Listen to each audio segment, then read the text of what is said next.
So how to fight this? One thing you can always do is you can open with a joke, get people laughing. But honestly, one of the best techniques for me that I've found personally is visualization. Okay? And visualization prior to the actual event, there's a specific way to do it, right? It's a structured exercise. So how do you do it? You sit in a quiet room, you kind of imagine yourself in that situation. And the reality is if you're imagining it vividly enough, you're gonna start to feel that tension. Your heart is gonna start to beat a little bit faster. It's obviously not exactly like being in that situation, but it's a very good approximation, especially if you go deep into that visualization exercise. So you imagine as many details as possible. All of the people, how many people there are. One thing that I did at one point is I did a Google search for like a crowd of 500 people, right? To get a visual so that my brain could see what it looks like. And so I found photos of political speeches and so on, of like a crowd of 500, a crowd of 100, whatever, right? A crowd of 5. And so that enabled me to kind of see it with my mind's eye. What are they wearing? What's their posture like? Are some people leaning this way? Are some people standing up straight?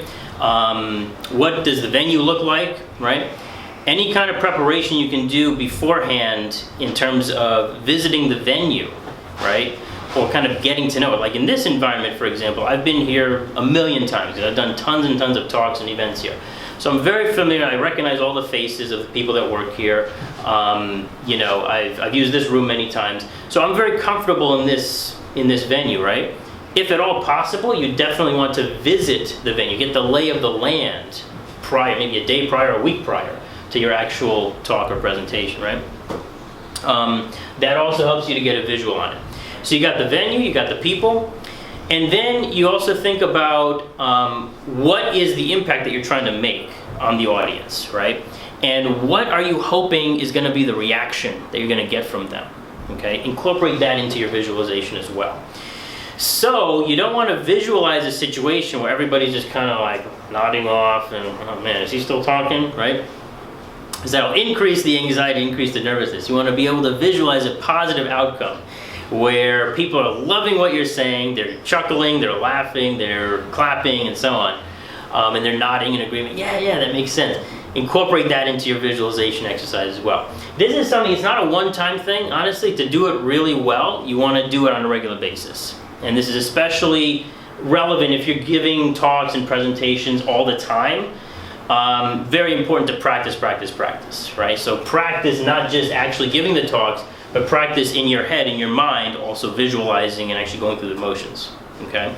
Last thing is when you're visualizing, kind of put your body through the motions of this thing, right? So if you're gonna be making hand gestures, let's say, if you're gonna be making eye contact with people, actually do that, right? When you're in your room preparing, actually go through the physical motions of that. The whole idea is to make the actual speech or presentation as familiar as possible when you actually step on the stage, okay? It's not perfect, but it will go a long way to helping you feel a lot more comfortable. And there's always going to be butterflies, there's always going to be a little nervousness and tension. You'll be able to overcome it the more you prepare in advance.